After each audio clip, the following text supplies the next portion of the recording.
Popcorn World.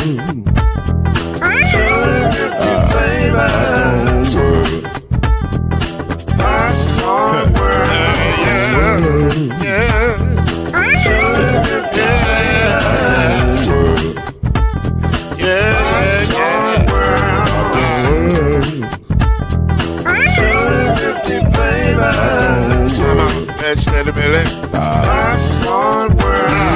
Can I make you move now? Yes, I can. So you can get this move in the back of a can. I can make it round the world when the holes in your hand. Popcorn World. 250 flavors gonna make you smile. 250 flavors gonna make you smile. 250 flavors gonna make you smile. I said popcorn make you smile. Ah.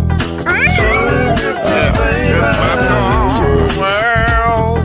Popcorn World. Popcorn World. It's a popcorn world. It's a popcorn world.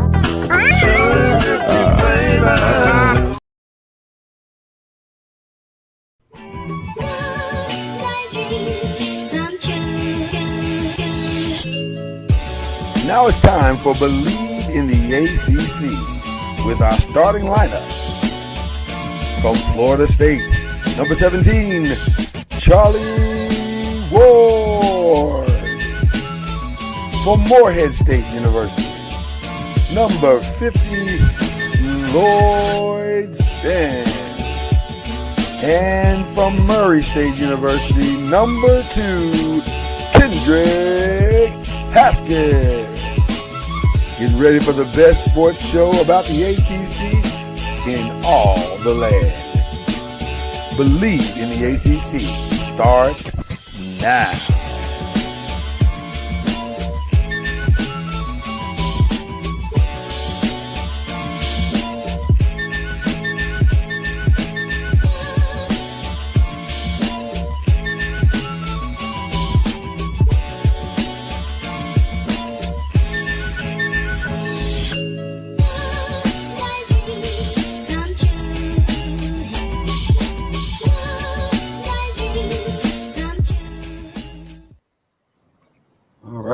Look at us. You see the Champions Ranch is that the Champions Ranch? Well, listen, if I can get the doggone banner off the thing. I don't know. All I see is our banner. What is happening right now? The Champions is breaking down right before our very eyes. The Champions Ranch is getting worked on. Sorry about that. Nah, it's not you. It's whatever's going on with StreamYard. There's Charlie. God is very angry today. I don't know what was going on. Okay, now we got it. Well, you missed it. We missed the Champions Ranch is under repair. It's under repair. So I think there should be the fields. People are coming tomorrow on Monday. Okay. To start putting in the turf field, and there should be putting some asphalt down. Ooh. Okay. Monday this week for the roadway parking lot. What is the target date of completion and beginning the actual championing of students or children or youth? I think it's October. Is there a targeted date? Or are we too early for that? October? Oh man, it's coming fast. Yeah, latter part of October, early November. Nice. A culmination of a dream is what is what's taking place. You may have to send us the invite so we can pull up in Tallahassee. And see what's going on in Tallahassee. We'll have a couple of ribbon cutting ceremonies. Nice. I love it. By the way, this is Believe in the ACC and the Press and Pros. We call it the MashUp.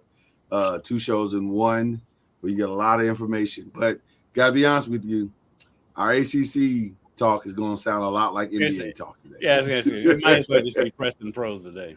Right. It's gonna sound very NBA-ish.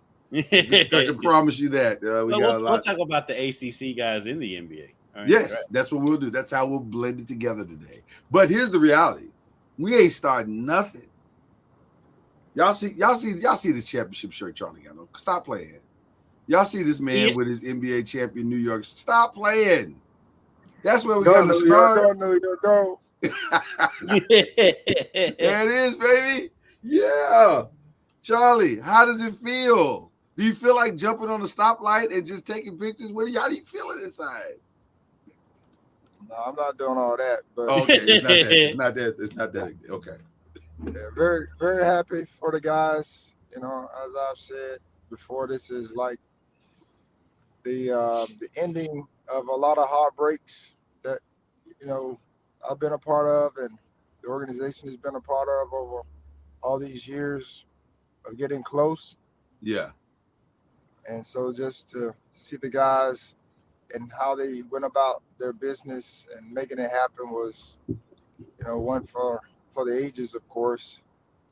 And now you're getting all the talks about this is the best Knicks team and Jalen Brunson is the king of, you know, the best and all those different things, which is great. And, you know, this unit, they prove that, you know, if you play your role well and play as one team, there are a lot of things you can accomplish because, of course, in the NBA, you're going to always have more talented teams. But the teams that are well connected, understand their roles, and that's what you kind of saw throughout this playoff run that was kind of unprecedented in the sense where they won like 13 straight games. And people are going to say, well, the East is weak. Well, they're getting paid in their pros as well. And so regardless of what you want to say, and then they beat the team that people thought, you know, if whoever won the West would win, you know, the championship. But I was always wondering, like, when will, you know, when the Spurs got to where they got to, I was wondering when will their experience play a part, you know, in the playoffs. And, you know, for the Knicks, they never started any game fast. They're always down. No. They're always down double digits. And, you know, either the second or the third quarter in all the games, they had, you know, their comebacks or to get the game close to where, you know, fourth quarters where they closed the majority of the games well, except for I think maybe game 2 where they were up 14 points and it allowed the Spurs to come back. Right. You know, late to tie it up, and then they ended up winning that thing game 2 by 1 or 2 points. So, you know, series was one where the Knicks really never played a full game, you know, like they did in some of the other previous series, but yes, the Spurs had something to do with it as well. But at the end of the day, I think the experience factor did play some Big bit of time. a role. Big time. You know, especially late. Yes. In a lot of those games because the Knicks knew who they were playing through. Yeah. Mhm. And the Spurs, you know, they were kind of hit or miss, you know, at the end, and then their guy who I fear, you know, is going to be better next year and the years to come as long as he stays injury free. He missed some big time shots late, but I feel like in the future he'll be the guy very similar to Brunson, where you can give him the ball, he's going to make his basket, or he can get others involved. So, so it'll be interesting to see. how that all shakes out. But the Knicks definitely were deserving in the sense of they found a way to win, those games that didn't look promising. Sorry to interrupt the proceedings, but we just got some breaking news. The Charlotte Hornets are trading LaMelo Ball and Josh Green to Minnesota for Nas Reed, a 2033 unprotected first-round pick, 3 first-round pick swaps, and 3 second-round picks. Nas Reed? That's good for both teams. Wow. My thing is who's going to play inside for Minnesota, because they just got rid of Nas Reed and Julius Randle. It's Rudy Gobert's world, I guess now. Right. Wow. I don't. Nas Reed is shocking to me. Because they just talked about he was going to be the starter now. He's going to finally start. Well, he is. Start. He's just not in Minnesota. In Charlotte. right. They didn't lie. He's going to start somewhere. It's just not Minnesota. This is an interesting trade. Mm-hmm. Which, by the way, back to the Knicks, because I want to give Charlie his time with the Knicks. Yes, we have to discuss some Knicks. To say that the Knicks had to make comebacks is a gross understatement, Charlie.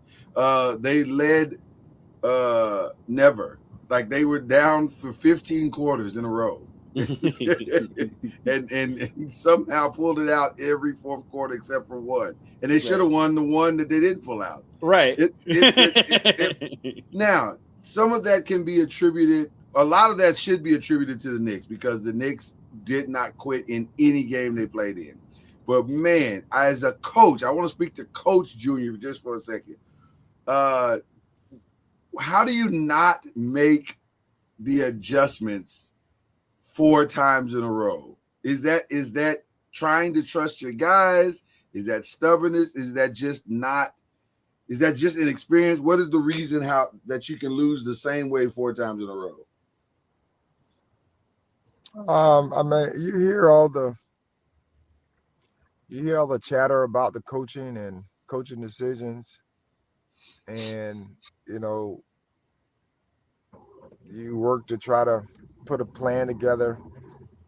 You could tell they made adjustments from game to game. But at the end of the day, I mean, both teams are going to make adjustments, and then the players are going to have to make plays. And so, the crazy part about it is the Spurs, had multiple opportunities to win games throughout the series, whether it was during the course of the game or late. Yeah. And they just weren't able to make the play or the shot, whatever that was, or get the stop. And so all those things are factors. I mean, they played 5 games, and at least 2 or 3 of them were 1 point or 2 point games. Yeah. And so, I mean, we can sit there and talk about the coaching and the adjustments and what didn't happen. At the end of the day, all those games are winnable games. And in those type of games where the playoffs are, magnified, it comes down to who makes the necessary plays when you need them. And, the Knicks did that, in close games. And it's not because they were more talented or I got out coached, or I mean, you're going to hear that. But at the end of the day, if OG doesn't go and tip the ball in, they lose that game. Yeah. And, it's just all these things. People, the 29-point lead that they lost. Well, I've been a part of losses on the road when we were up big, because there's like this factor called momentum, and you're a part of like getting caught up in the momentum. It's like a tidal wave, and you kind of you keep drifting, and you drift. Next thing you know, you're out and you're trying to find your way. And that's what happened, with that 29-point lead. Was I felt like the second half they started drifting. Whether it was taking quick shots, turn the basketball over, Mhm. and then the Knicks got the crowd involved. And once that happened, they start making plays. That's when you start to see the tidal wave mentality start to happen, where they kept drifting and drifting. The next thing you know, it's a 4-point game, with 3 minutes to go. And it all comes back down to just, the Knicks took advantage of their opportunities when they were presented, and the Spurs just missed. Wemby missed a shot at the buzzer, practically to win one of those games at home. I think it was game 2 probably. Mm-hmm. Yeah. And so, we sitting here talking about the coaching. Well, out of three out of 5 games, they had a chance to win the games, at the end. And so, like I said, I think that'll change. Once they've had this experience, and it'll be able to help them moving forward, to know who needs to get the basketball at the right time, who to play through, and then they had guys stepping up and making shots when they needed them during the course of the game. But you need guys to step up and make, at the end of the game, at the end of the day. Charlie, is it too simplistic to say the Knicks won because they are a team, because they are so connected? They play as a team. They know whose role their roles are identified. They know whose role, what their roles are. And so it sounds simplistic to say they won because they're a team, but it is more than that. And you don't see that every day, because it takes a lot to become a team, a combined unit. Yeah, it's the one thing, and I tell my team this all the time, talent will win, but talent that's connected will give you a chance to win championships. Because if everyone understands their role, and the crazy part about it is, you need your superstars to play well. In some form or fashion, whether it's scoring, whether it's assisting, whether it's rebounding, whatever it may be, you need those guys to be consistent. But the key factor to winning a championship is you need your role players to step up and make plays. And you want to consider OG a role player? You can do that, whatever it is. You want to consider Bridges a role player? You can do that. If you want to consider Josh Hart a role player, you can do that part. And so all those guys at any given time, you had Jalen and Kat doing what they normally do.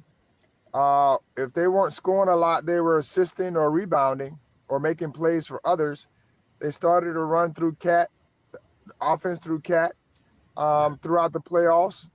And then you had a guy like Deuce McBride, who hit like 7 threes in one game. You had Landry Shamet, throughout the course of the playoffs, minus the finals, who was like 11 for 12 from the 3-point line.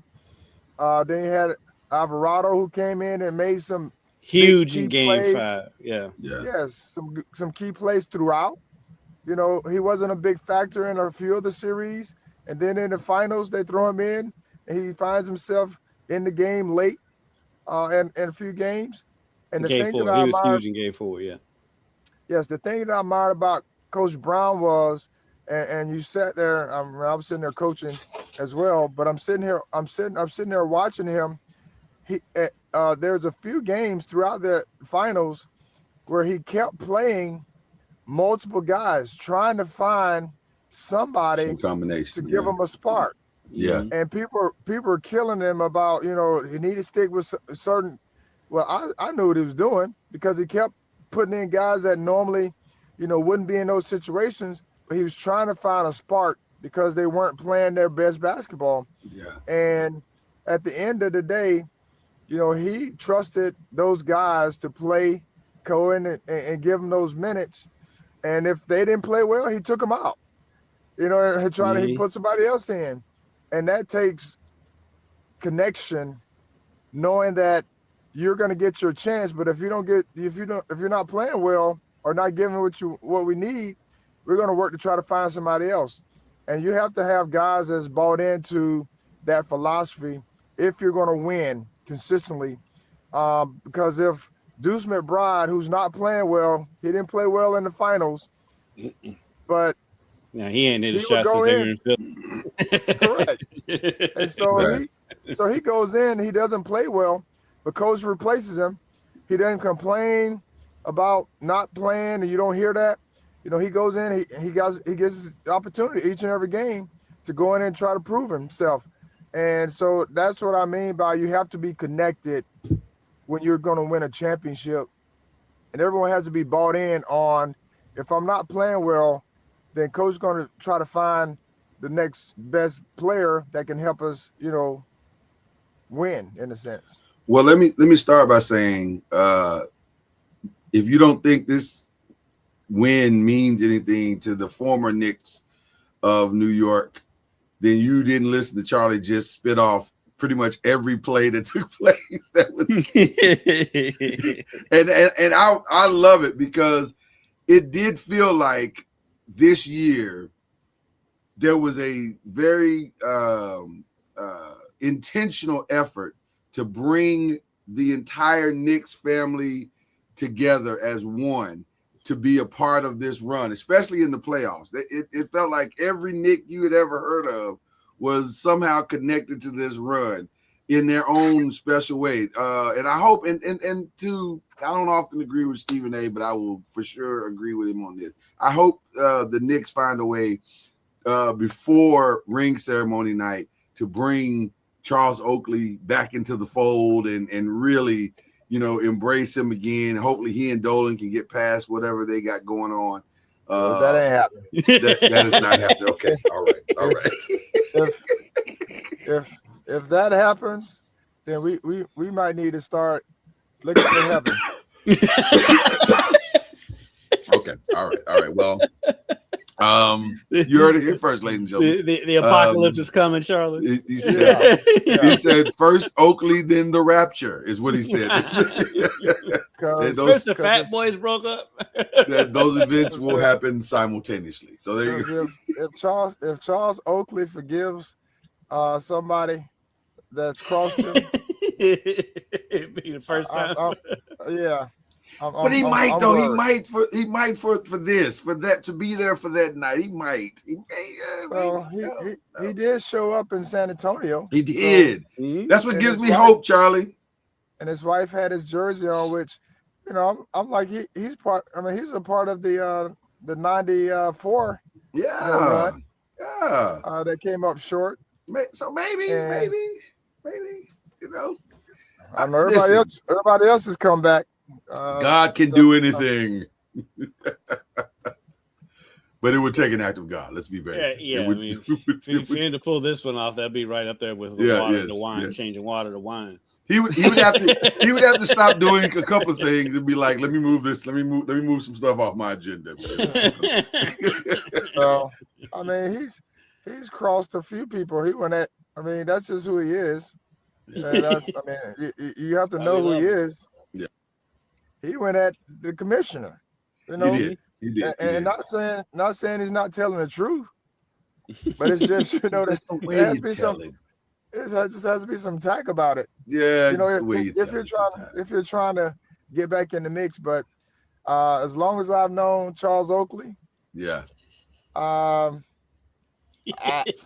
forgiveness is not one of his strong points. That is just who he is. I mean, I've known him for almost 30 years, and that is just who he is. And you know, you love him for it, and then you know you like hate it for him because it's like you're crossing certain people that you never. But he doesn't care. You know, that's just his mindset and his attitude, and you have to love it for it.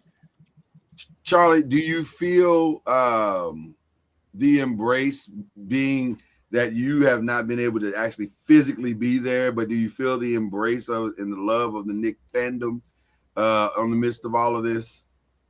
What's been the response of the fans to you specifically? Those people are always the same. So that the fans are, I mean, they haven't come out of the woodwork. Like who's a New York Knicks fan, wherever I go and they're a New York Knicks fan, they'll come up and say, "I remember you with the Knicks. I'm a fan," and so they hadn't come out the woodworks. So doing this run. That is so true. Knick fans are Knick fans all the time. They don't deviate. Person. Yeah, they probably need to be studied. Yeah. Well, listen, they've already set up the 30 for 30 for sure, because this is going to be an interesting 30 for 30. They are a very different breed of human being. Yes. Well, but you have to love them. I mean, you love them because they're going to be brutally honest. Like, if you're really good, they're going to be really, really, great. And if you're struggling, which I've been a part of, struggling Knicks, they're going to come to the game and criticize you. Jalen said that from the podium. He said, "You guys are tough." Who said that? Jalen Brunson. He said, "Hey, you guys are tough. This is a tough place to play." And it is. Oh, yeah. It takes a special kind of place. It takes a special type of player to play in certain environments in the NBA or in the NFL. I mean, it's with the Knicks and the Yankees. Oh, yeah. I would say it's a totally different. It's a whole different thing. You got to be built a certain way. Well, I'll take it a step further. Any championship-based organization. Well, the Knicks aren't that. No, well, they are in it. Well. Sorry, that's not true. They are now. They for sure are now. I mean, the joke was just there. It was there, and you timed it perfectly, and I'm proud of you, as always. But when you're playing multiple opportunities. Yeah. Multiple opportunities. When the champion, let's say when a championship is expected. What? Right. Well, or always expected or anticipated. No, there are just some organizations that they live in championship expectation. Yeah, it's a pressure cooker. Yeah, and it's a pressure cooker, and that's why I was having this discussion with another friend of mine. They were like, "Man, would you like to have this player playing for the Lakers?" I said, "If he can handle that pressure, because just because he's great in Portland or like we're going to find out how good LaMelo is." In just a few minutes. Not to say Minnesota's a pressure cooker, but it's more of a pressure cooker than Charlotte. Like, so, the expectations is far greater in Minnesota than they are in Charlotte. So it'll be interesting to see how he transitions under the new. What we saw with De'Aaron Fox. De'Aaron Fox playing in Sacramento, no pressure at all. You can play loose and free. Got inside of San Antonio where there are 4 banners hanging above your head. Played a little different. played a little different. But I mean, he played at Kentucky, so I mean, he's used to that. But he should be. But yeah, But he only played 1 year in Kentucky. Yeah, and they suffered one of the most heartbreaking losses ever. Right. So we kind of saw this. That's a scene I'll never forget. It was him and Bam Adebayo crying. Oh yeah, in that locker room, in the locker room. I'll never forget that as long as I live. Yeah, but and Charlie, I mean, you can speak to that. It's like when you've had a rough series and the whole world is coming down on you. How do you bounce back from that? Because I mean, everybody who's ever watched basketball ever in their life has been coming down on De'Aaron Fox since that series. Yeah. He's an older guy, but he's not that old. I mean, he's not like he's 30 years old. He's like 26, 27 years old. So how did you bounce back from that if you're De'Aaron Fox? Well, I mean, it's really no different than anyone else that has had failure. How do you handle failure? Depends on, your future in a sense. And yes, it was a rough series, few games, where he made some, I don't say bonehead, but he made some decisions. Oh, bonehead is accurate. Bonehead is accurate. Decisions that, normally, you don't make, just game situations. But I thought there were a couple of games maybe early on where he should have had the ball, but they played through, either Wemby or someone else, late in those games where I felt like he might have had a better chance at getting his shot because he, just crafting who he is. But they chose to go a different direction early in the series, and because they wanted Wemby to be the Jalen Brunson, play through him late, which I understand the thought process, but I just thought De'Aaron was a better choice in some of those situations because of just the way he was playing in those games early. But it's just something that you have to file away because, like, now I don't know if he's going to be in San Antonio again or what the case may be. It's going to take a lot for them to trade him. But at the end of the day, I mean, you have to do what everybody else does, use it as fuel to bounce back and, be better. And I think the experience, this might have been his first finals experience. And so just learn from it. But the tough part about it is, I mean, you may expect to be back, but you never know. Yeah. You might not ever get back again. Mm-hmm. And so it's just that whole situation where you can't allow this one series or to ramshack the rest of your career, but use it as fuel to be the best that you can be moving forward. Yeah. And people forget that, Fox did hit the big shot in game 3 in the game they won. He did hit that big shot in the lane. Yeah. That seal the victory for him. So he did have his moments. It's just, when you lose, the bad is always going to outweigh the good. Yeah. Yeah. He's not nearly as bad as he's been portrayed to be, but the play was bad for a veteran. I think that's what makes it so stand out the way that it does. It wasn't that he played some bad plays, it's that a veteran of his caliber had bad plays. And you think, wow, of all the players that should know better, it should be him. Well, yeah, but also you don't know what you don't know. If you never played in the finals, it's also his first finals too. Right. So you don't know what you don't know. And so maybe he just legitimately just didn't know. So he learned today. He learned. He has learned some valuable lessons, and hopefully he will be able to take those. And if he stays, then he'll learn from those and grow from those. If he doesn't, he'll take those lessons with him and hopefully get a chance to get back and try it again. But it was an interesting series to say the least. But that does bring us to this offseason. I do want one. You got another question? One more question? One more small point about the Spurs, though. Yeah. I think a lot of it, too, as much as we, harp on their mistakes and their youth, I think part of the reason why they lost, too, is roster construction. Because you didn't really pay attention to it. 100%. Wemby's the only big on that roster. That's any good. That is any good. I mean, I think he might be the only one. Period. They had. They got Cornette. Bismarck Biyombo. They got Kelly Olynyk, and they got Cornette. Cornette played really well, and Mason Plumlee. I like Cornette a lot. But he should not be your immediate backup center. I think he's fine being the backup center. Yes, I think they need a center to start.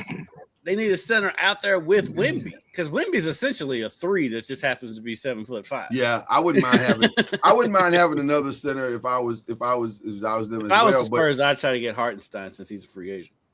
Well, listen, that brings us to where we are now, which is the NBA draft. That's what we call a segue. Yeah, I like that. You did that like you've done it before. You've done it for like 20 years. The draft was very interesting, and last night a couple of highlight points that we'd like to bring to your attention, especially to your attention, Mr. Charlie Ward.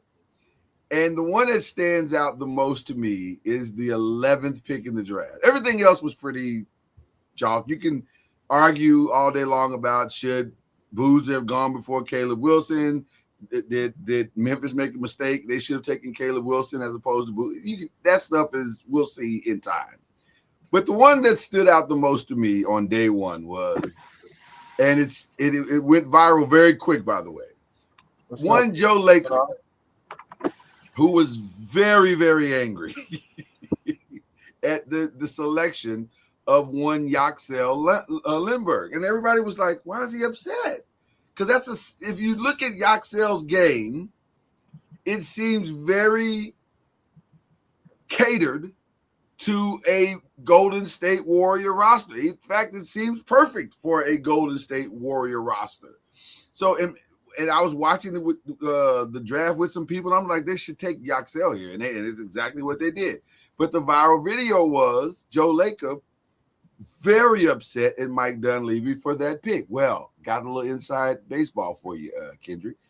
Apparently, the Warriors had a trade that they were working on, or they thought they had maybe solidified, and that trade did not go through. And that is what is rumored to be the reason why Joe Lacob flipped out the way that he did. He was upset. So did they want to trade out of that spot? They were either trading out of that spot or they were trading for someone and to get out of that spot.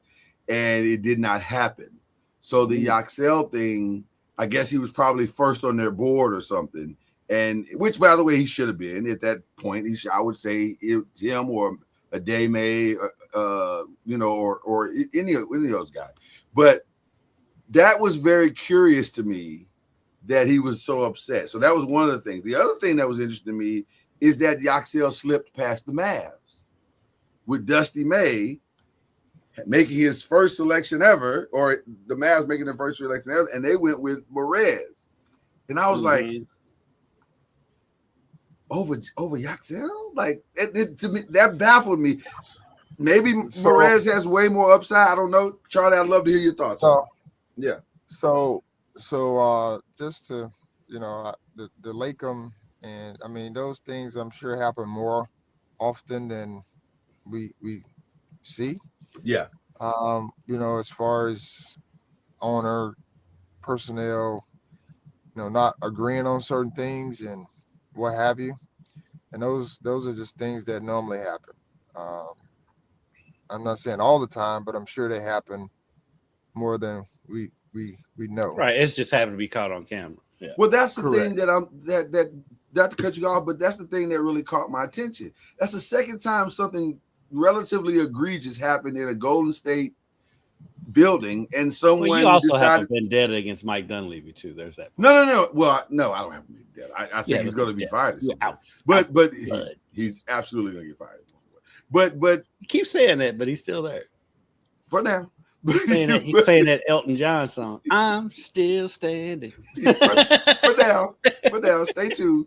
But I guess what I'm saying is everybody. That's the second time a video that I'm sure they didn't want out got out. And at some point, you got to wonder, okay, do we have the right trust in this building? Because stuff like that shouldn't be leaking out of your own building. Well, Golden State has a history of stuff leaking out of their building. That's what I'm saying. Why is stuff leaking out of your own building, out of your own room? But I mean, that part is baffling to me. Not the actual disagreement, right? But I was just curious to know, because I know they lost Wiggins, and really never, and Kuminga, and they really never solidified like that 3-man spot, right? And so I just think he's a great pickup because he gives them positional size, and he's a good player. He's a champion, and so I wouldn't. I mean, I understand they might have had a trade, or which to me happened way too much. Like people trading people. It was hard to follow Yes. where guys were going Yes. because of all the different trades.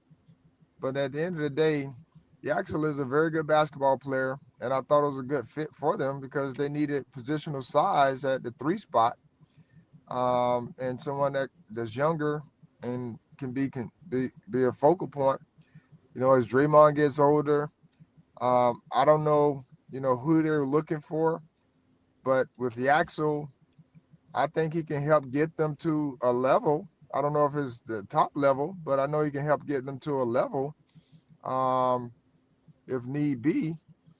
And so I mean, I understand the disagreement and probably the frustration of whatever he's frustrated about, but at the end of the day, I thought you have a good basketball player, that fits A great one. Yeah. fits your group. And a guy that can come in day one and contribute. Like it's not going to be. Yeah. So I didn't understand the beef. It could be some PTSD because their first round picks haven't really panned out over the years. And he probably wanted to be. He probably wanted to trade that pick and get a more experienced player because it's weird because they've done well with late round guys like Pajinski and all that, but like their second round guys have hit. Their first round guys have not. The first round guys they have not done well. And so that could be part of it too. Could be that. I think he'll be in the long run. He'll be very happy at what they got. But for now, I guess I kind of understand that if you say it that way. But that was interesting to me. But I also want to ask you, Charlie, the Mavs. First of all, Dusty made not a lot of time to get prepared because he got hired the day of the draft. So not a lot of time to get prepared for getting, a player that he would personally want. But he did get a guy that he was familiar with. But would you have taken Yaxel over Morez? No, because Yaxel and Cooper Flag are similar players. Okay. And so the reason you take a Morez, I would have thought they would take their big man, Dara. But I don't know who they have as far as their bigs. They had like 3 or 4 bigs at one point, and then all of a sudden, all of them went down, or one of them, 3 of them went down. Right. Out of 4, and they ended up with just 1. So I think Morez Johnson is a better fit for them because he's more of a 4-man. Cooper's more of a 3, hybrid 2. And then you have Kyrie Irving coming back. And if they can find a way to get some production out of their bigs, you're going to have a solid starting group. I mean, Reds may not start, but you'll have some positional size to go along with Kyrie or smaller guards. So I just thought it was a better fit than Yaxel. People were asking that, but Yaxel and Cooper Flag are very similar players in my eyes. Well, I think drafting Morez is definitely the signal that they're probably going to move on from Gafford. I heard they're going to move on from him. Yeah, they're going to move out from Gafford and save some money. Is that a money deal? Because it's probably. Not a I think it's money. Yeah, it's money. Yeah, probably more money than anything. More money. Yeah. It's Masai. It's Masai trying to be fiscally responsible.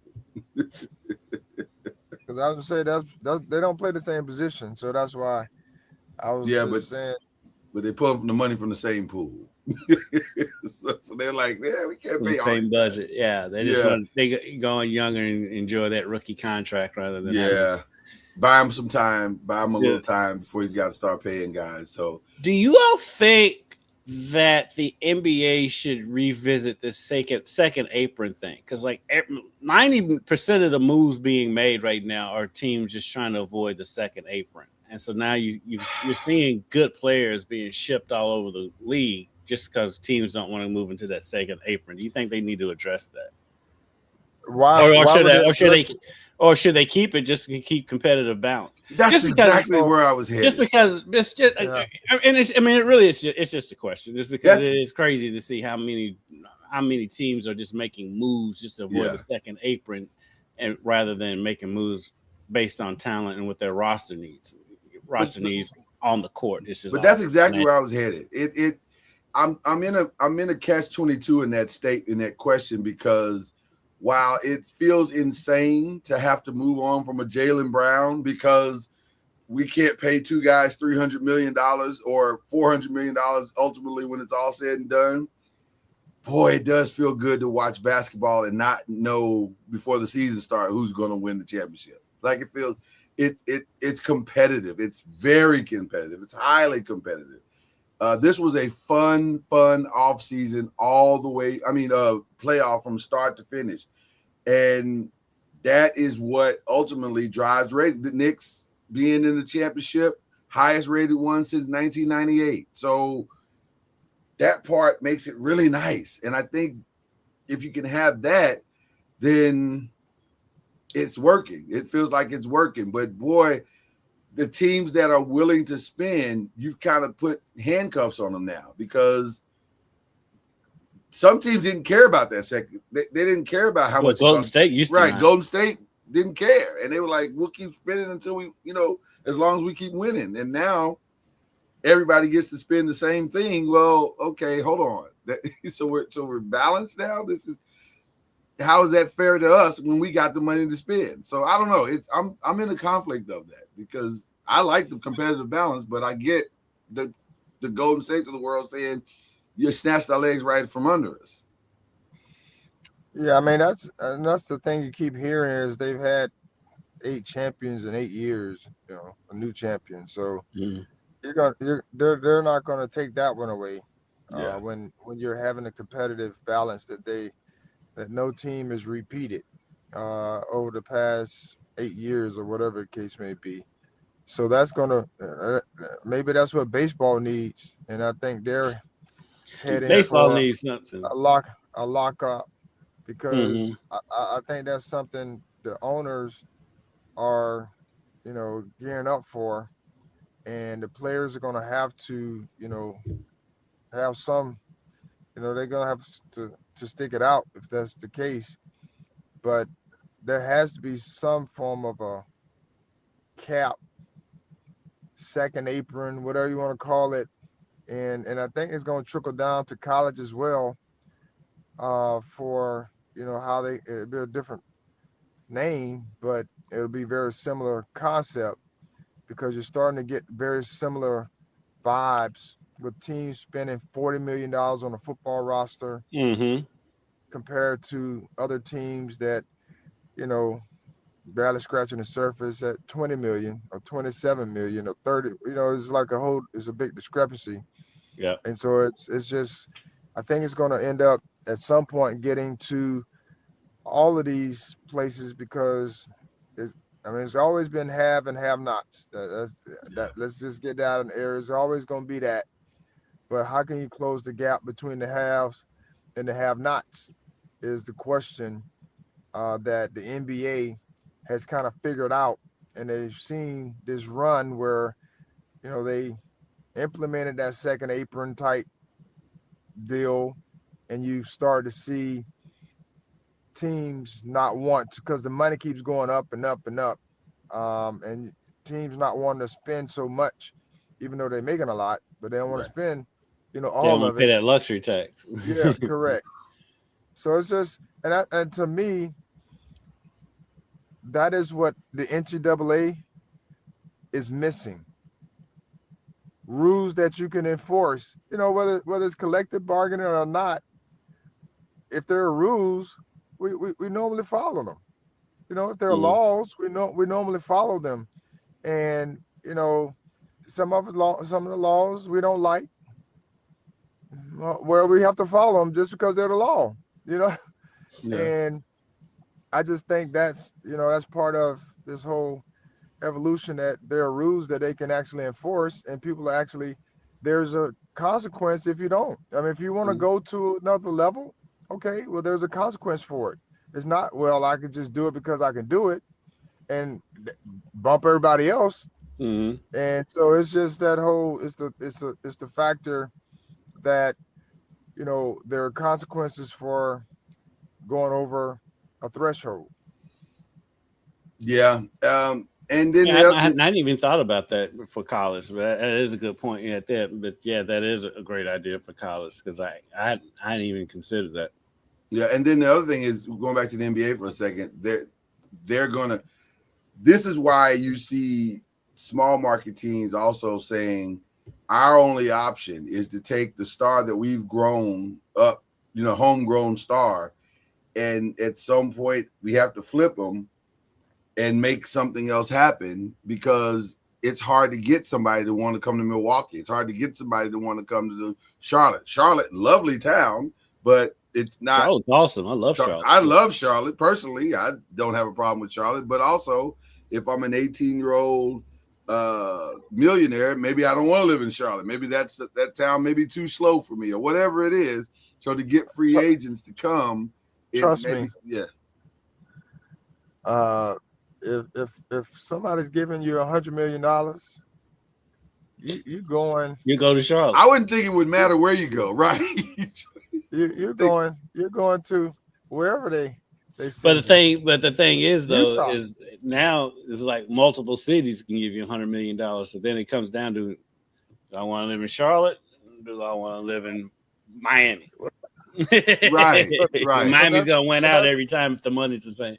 Right. But that's always been the case. So that's not gonna change wherever you go.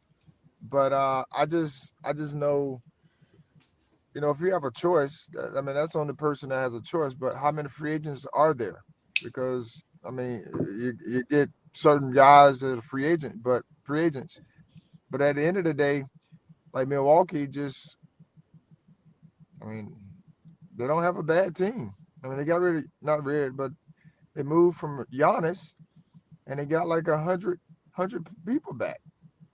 Whether it's through players or picks, yeah, or money, or they got like all this stuff back, and so Milwaukee, I think, is in a good place because they have a mixture of guys, veterans. I don't know if they're gonna keep Hero, but I mean they're gonna get offers for him. I've been seeing a lot. He's been popping up in a lot of trade talks. Well, not only that, Hero. I've heard also that what we're looking at in the deal is just the framework of it, and by the July the 6th, kind of like what they did with the Kevin Durant thing, there are some teams that may jump in on that deal because the deal is technically not finalized until July 6th. So there are teams that are looking at the pieces that went out or that are going out of each team, and they're saying, well, we wouldn't mind actually having that. Mm-hmm. And so there may be some other pieces thrown into like Khalil Ware's name has come up in a lot of different places. Tyler Hero's name has come up in a lot of different places. So I think there may be some other pieces thrown into that when it's all said and done. Same thing with this LaMelo Ball thing.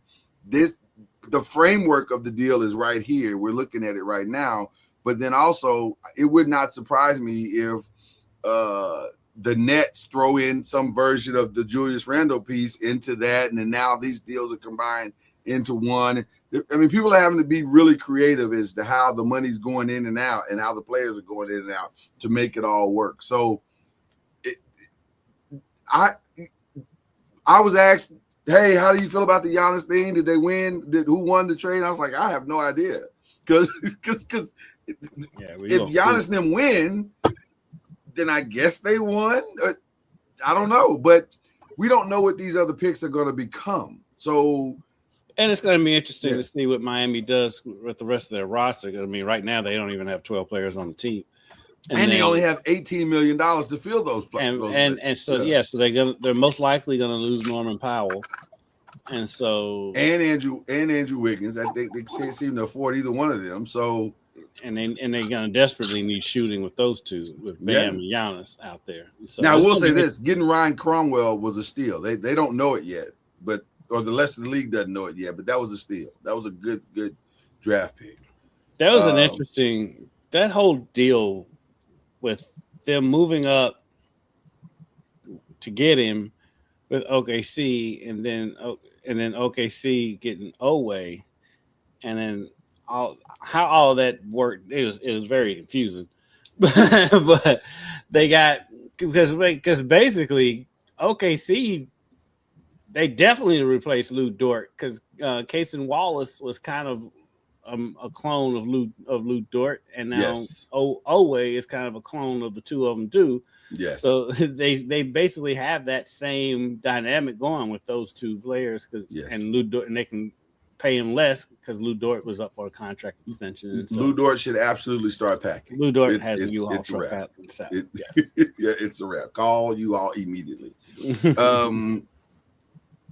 And listen, I've heard his name mentioned in several different places, including the team that I support. I think he'd be a great fit in LA.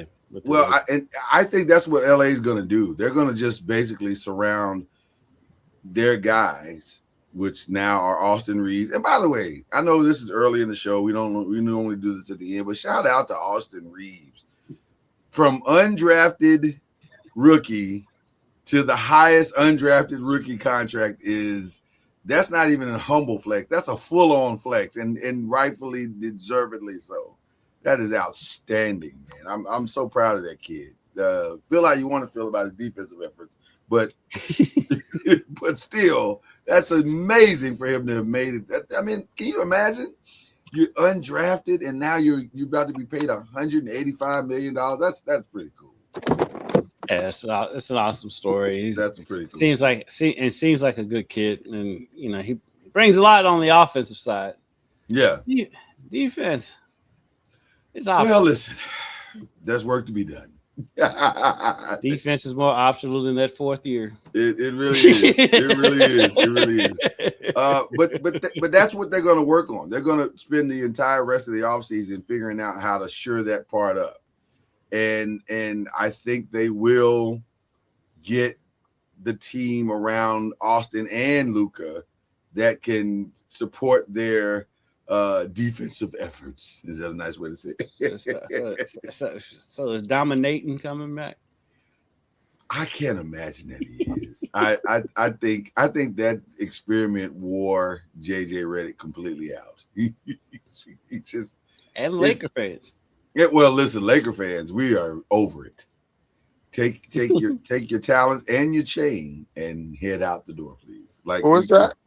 DeAndre Ayton.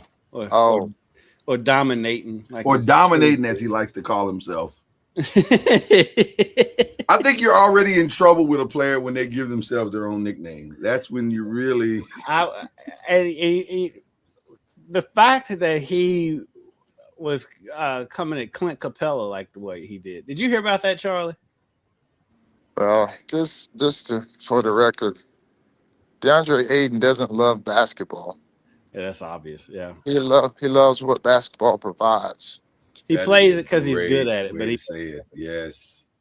Essentially, yes. So when you have someone like that, you're not going to always get their best because they're not going to be in love with the process, the work, all of the stuff that goes into being a solid player. And I mean, you have those type of guys who are talented and they use it to be able to, provide for their families, which is most people, but they just don't love it. Man, teach his own. Because from a talent perspective, Charles, you are 1,000% correct. He should be way better than he is. But it's not, the passion is not there. The drive is not there. It's just he's got best center in the league talent. Yes. He's got great hands around the basket when he wants to catch the ball. If he's interested in catching the ball, he can defend when he feels like defending. There's things there that you look at and you go, man, he should be a top 5 center in the league, and he is. And I was willing to give him a chance into the whole Clint Capella thing. Charles, did you ever hear what he said about Clint Capella? No, I didn't. What did he say?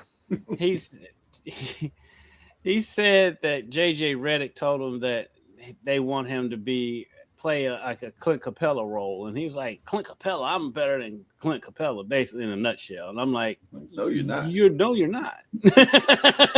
are not, sir. You should do anything you can do in your career to be as good as Clint Capella's career. But that's what he said. He thinks he's better than Clint Capella. Talent-wise, he is. Talent-wise, raw talent-wise, he is. But actuality, no, not even in the same career. conversation. Yeah, I'm plus I'm a Clint Capella fan. I've always liked Clint Capella. So I would take prime Clint Capella over DeAndre Ayton 10 times out of 10. I take now Clint Capella over. Because he's gonna give you everything he's got. He's gonna give you everything he's got for 48 minutes. He's gonna do just that. So let's see. So right now we're sitting in a space where there's a lot of conversation, and we hadn't even got to one of the biggest things that's going on right now. I love the way Shams reported this last night. Shams said the Celtics are negotiating with a sense of purpose. I said, what does that even mean? A sense of purpose? How bad was this conversation between Brad Stevens and Jaylen Brown? When the report comes out, it's a sense of purpose. It means you ain't gotta go home. You got to get out of here. Oh my God! I said, I don't think I've ever heard that sense of purpose in the history of the trade deadline. I've never heard anybody say that. There's a sense of purpose. So it feels inevitable that Jaylen Brown is leaving. The question is where? Where will he go? Charlie, do you have any thoughts? Or do you think this is walk backable? See how I just made up a word there and work? Is this walk backable? Can they walk this back? Did we lose Charlie? I'm sorry. What did you say?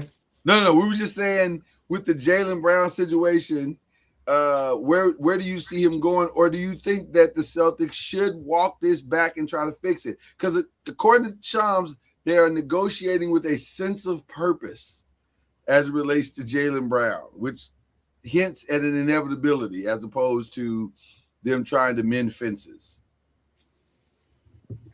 Yeah, I mean, it's one of those deals where I think they're trying to move on from him.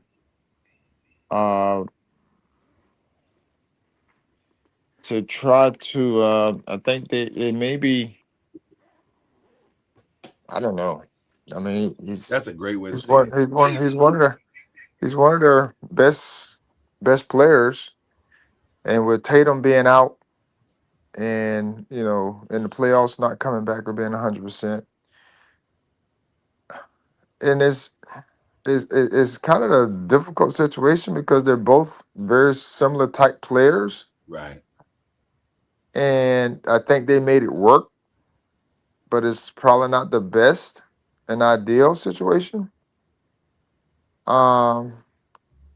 As far as, I mean, they're very similar players, basically the same size in a sense, and same skill set, 1-on-1, and they're very good at doing that. Yeah. So I can see them wanting to, and then Jaylen is very outspoken. He's on his podcast, and so they may not like and want all that. Well, Charlie, I'm so glad you brought that part up because what makes the Jaylen Brown situation interesting, and again, I hate to be the guy that agrees with Stephen A. Smith, but I may have to in this regard. I don't think Jaylen has a clear understanding of how he is viewed by others. Because when you are as outspoken as he is, in an environment, and I'm going to try to say this as tactfully as I can. When you are as outspoken as he is, and he is viewed by others as, dare I say, not combative. That's too strong of a word. But he's very opinionated. Yes, he's strongly opinionated about a lot of things. One of the things I thought about in reference to Jalen is what happened. Some of you may or may not know, but what happened during All-Star Weekend, where he rented the house of a friend, a well-to-do friend, and they tried to have an event there that would allow him to talk about financial empowerment and helping certain communities, minority communities, this, that, and the other. And they played music, and the cops were called. And Jalen was very outspoken in the reasoning as why the police were called upon his event, even though the event didn't have permits and all the other stuff that you're probably supposed to have in certain neighborhoods in Los Angeles, California. But nevertheless, that is the undercurrent and underlying tone of who Jalen Brown is. And then when you look at that and you understand that, it makes it challenging when it becomes time to, especially in a place like Boston, which historically Boston is a very complex city in and of itself. So I tried to navigate that as well as I could. I don't know if I did a good job, but I tried. You did it. You did. Okay. Actually, So it's very complex. So, Kendrick, do you think, where do you think he could go? Where do you think he should go? How do you think this obviously is about to end? It's just a matter of when and where, I guess. He's a confusing case because he's a hard case because it feels like he wants to be the guy. Yes. And so, and maybe should be the guy. Maybe. Yeah. But I don't know a contender right now where he could go there and be the guy. Yeah. Just looking around. I mean, if he doesn't want to be the guy, I think he'd be fantastic in San Antonio. Oh, and let me tell you. So hold on. So that deal works on a lot of levels. I saw that part on social media somewhere. Mm-hmm. Mm-hmm. So who would San Antonio have to give up to get him? It would have to be Castle or Vassell. I mean, not Vassell, Castle or Harper, right? Or Harper. It had to. It had to be a combination of Castle, a combination of the three, however you want to sort it out between Castle, Vassell, and Harper. Yeah, some version of that and picks would have to go. Well, listen, LaMelo Ball just went for 3 swaps, first round swaps, and a couple of players. So I would have to believe that Jaylen Brown is going to garner more than that, or at least more substantive pieces than that. So I don't know. And by the way, I don't hate that. I don't hate that as an option. Yeah, I don't hate that. I think it's a complex thing though. Because San Antonio would benefit from a guy like Jaylen Brown. Yes. One, because of experience, but two, he's a guy that can get you a bucket whenever you need one. Yep. And so you wouldn't have to rely solely on Wemby trying to be that facilitator and do all the things that he does. So you have a second guy that can actually function at a high level and get others or himself an opportunity. Because right now, the only person that would require from San Antonio that would require some form of attention consistently is Wemby. Yeah. I mean, everyone else. Dylan Harper, of course, he's a rookie. I mean, he's solid. He's a good player, but he's not at that stage where you feel like you have to take the ball out of his hands, or he can't get you a bucket, but he may be good. To me, at this point in his career, he's a good backup because of the way he plays. He's a guy that can come in and get you going. He can get his own.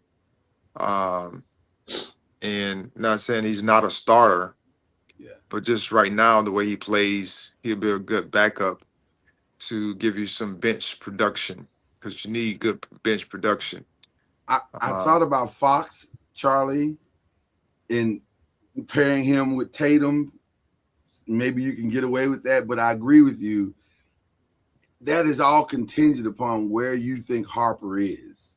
If you think Harper is ready to assume the leadership role, which, by the way, I don't know if he is. Because he had a good year, but he had a really good playoff, if you understand what I'm saying. Like, the year was fine for a rookie, but at the same time, jumping from I'm coming off the bench contributing great minutes to I am the guy now is a significant jump.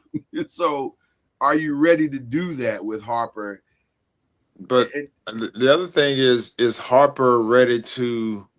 Because if they get rid of De'Aaron Fox I would see them, Dan Vassell being like the stepping into that role more so partner Harper in a trade. If they're going to get rid of like one of those guys, I don't know about Castle. Yeah, I wouldn't get rid of Castle. I'm gonna be honest with you. I would not do that. No, I don't think they will. Yeah. He's too much of a Swiss, Army knife in a sense. Yeah. I don't see them getting rid of him. But if they did the De'Aaron Fox with somebody else that, would be in, I would say, for sale. I don't know the money and all that kind of jazz for Jaylen Brown. But it would open up, playing time. And those types of things. And that's where you would have to have Harper come in and understand how to be a facilitator. And if he can't understand that, then you have to put him on the bench. Yes. To come in and be the scorer off the bench, be who they want him to be, which is ball in his hands all the time. And so that's the only way that I could see if Harper doesn't get to a point where he can get the offense started. What I mean by getting it started by, just getting everybody organized and everyone's playing through, the proper guys. If he can't understand that part, then you have to bring him off the bench so that he can be who he is, which is he's a scorer. I think contractually, I think money-wise, I think Fox makes the sense because I think they both have the same amount of time on their contract. Him and Jaylen. So they would need a second guy. Yes, money-wise. Well, the other thing that makes it, Boston's going to want more than the De'Aaron Fox. I would say, 100%. The other thing that makes the De'Aaron Fox thing complicated is I think he's going to make like 40 somewhere between 42 to 44 million dollars or something. Yeah, that's why I was saying money wise, he would have to be he'd have to be included in that trade. If hypothetically, if that was going to happen, I think Fox would have to be included just because of the contracts. I think it's wild to even be having a conversation that Jaylen Brown is leaving, but it feels very, very inevitable at this point. And then there's some others that are as equally as crazy. We haven't heard from Tatum through any of this, which is crazy. Which tells me that's part of the problem. Like for them, why would he need to say anything? It's not that he needs to. He doesn't. I just feel like if he really wanted him there, if he's going to say I want him here, then all is yes. If there was no beef or if there was no tension, he would say, "Hey, what are we doing?" Because we just won a championship a few years back. Why are we doing this? So I will disagree because I don't think that's his place. And no one's he hadn't put himself in position to be asked. And I don't think him just coming out and offering doesn't mean that he doesn't support him being there. I just don't think it's his place. If he's not, doing a press conference or anything like that, sometimes it's best to be quiet and on on without saying anything until the proper time. And when the time does come, whether they move, whether he stays or moves, then you make your statements and what have you on the reaction, as opposed to the speculation of what may be happening. Um, and so, of course, media people on the outside want to hear his thoughts. But if it was me, I would be in this. I would do the same thing. I wouldn't put anything out in support or not support of, because it would be poor taste for one. And I feel like it's not his position to be able to say anything right now, because he doesn't know what's happening, in the sense of if he's going or if he's staying. We all know that he's in trade rumors. Yeah. But Talking about heck, Jalen. You're talking about Jalen. Jalen Yeah. Brown was in trade. He knows that part. Tatum, I'm talking about. Yeah. But at the end of the day, I wouldn't, if I was Tatum, I wouldn't say anything about the speculation, the trade rumors, until something actually happened. Well, he hasn't said anything about that, but he did go on his final or his last comments were on somebody's podcast or something. I don't know what it was, but he made a statement alluding to, they asked him what was his goal. I think he was on what's the guy's name that was on NBC? He's on NBC's Today Show, whatever that guy, the gentleman that used to, you know what I'm talking about? Yeah, no. He made a statement saying, he said, what are your goals? What are your personal goals? And Jason said to be finals MVP and to win another title. And those things are fine, but on the heels of what Jalen has already said about this was my favorite year of all time, and it feels like there's a lot of Shaq and Kobe vibes in there. Yeah, it feels like there's something under the current going on. And it feels like Shaq and Kobe if Shaq and Kobe were more passive aggressive. Yes. Shaq and Kobe are the furthest thing from passive aggressive. No, they were not. They let it fly. But these two are kind of passive aggressive. This is the PC Shaq and Kobe. Yeah. This is this generation. Right. I'm not gonna say anything about you, but I'm saying something about you. But I'll Drake you. I'm just gonna throw some shots. Yeah. I'm not gonna call you out between the lines. Right. I'm not gonna call you out by name, but I'm gonna say it's number 0. Get on my nerves. Right. Right. So it's a weird tension there, and again, even Brad Stevens' comments on Tuesday night in regards to Jaylen Brown were very strange. Like, well, in his case, though, I think he's got to tiptoe around everything. He can't. And I get that, but at the same time, here's a thought. I'm just going to throw this out there. We don't want to comment about that at this time. We're working through some things. Just leave it alone. Like, you don't have to say anything. You can, I don't know. It was. There's a very weird thing happening in Boston right now, and there's a sense of purpose of negotiating. So I don't know. We may not find out that either until the 30 for 30, but there seems to be a divorce coming at some point. So I don't know. There's a lot of teams that can use him, though. I'll say that. I could see Detroit making that phone call. I could see you said San Antonio. I think that would be an interesting phone call for them. They got all the right stuff. I can see Detroit Utah would be making that call. Yeah, Detroit would be a good fit. I just don't know what they have to offer.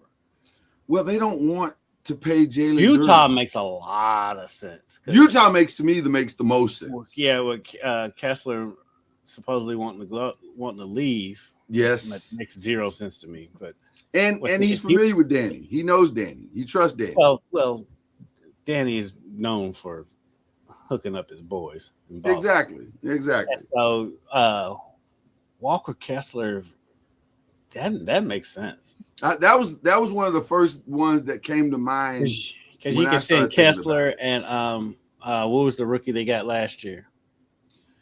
Ace Bailey. Ace Bailey. Which, by the way, they just announced for whatever reason. I'm not sure why they thought this was an announcement worthy situation, but they announced that Ace Bailey would be going to the bench now that they've gotten Darren Peterson. I was like, well, why do you have to announce that? That you just gotta keep that to yourself, like, or you can just reveal that when the season starts. Because I don't think they like Ace Bailey. I think they're having some problems or challenges with him. Yes, so they can package them, and that could be a package deal where both teams come out feeling good about what they got. Yeah. And Utah has enough picks that they don't even own that they could send those picks out and still have great picks, throughout the next few years. They got the one pick picks. You see the one pick last night that was traded like 7 times. I saw it, but I'm gonna be honest with you. When I saw it, it was so confusing at some point that I was like, you know what? I don't even care anymore. A lot of what happened last night was very confusing. Yeah, I didn't get it. I was like, why are we maneuvering like this? Are these players worth this type of maneuvering? Like that's what I was saying about the OKC and Miami thing. It's like I didn't understand why they was making all these maneuvers just to trade with each other when like they weren't going to lose those guys. They didn't have to trade up to get.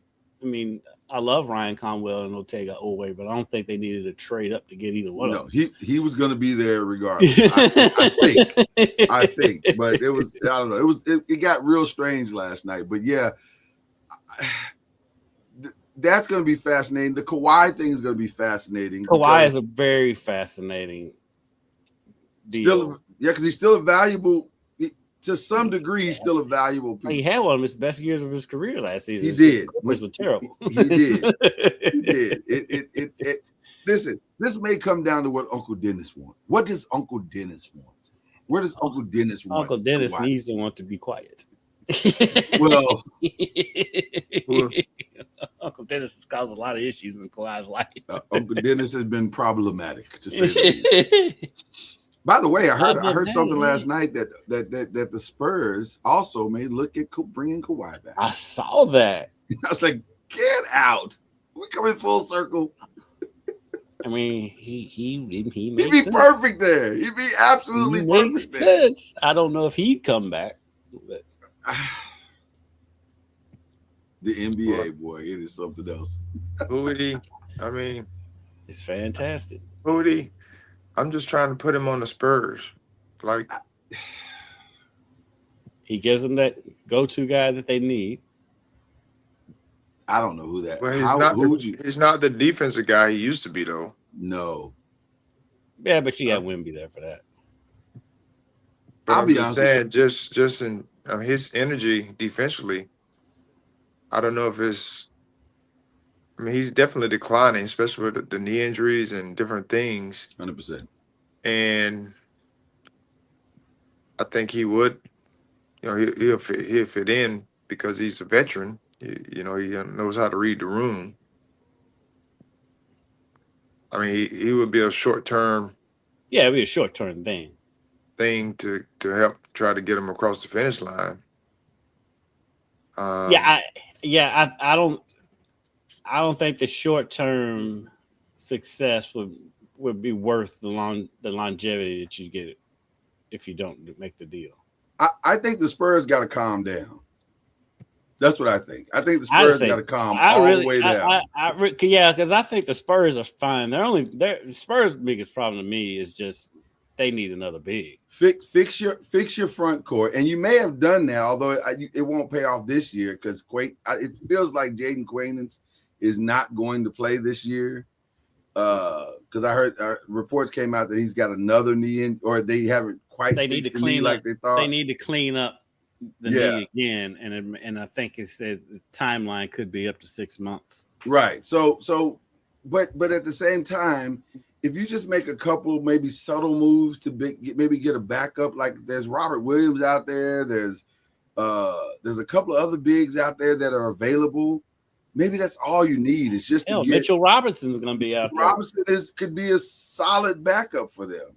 So, or you could put Mitchell Robinson out there with Wemby and keep Connect and some of the others, and but I just think they got to calm down.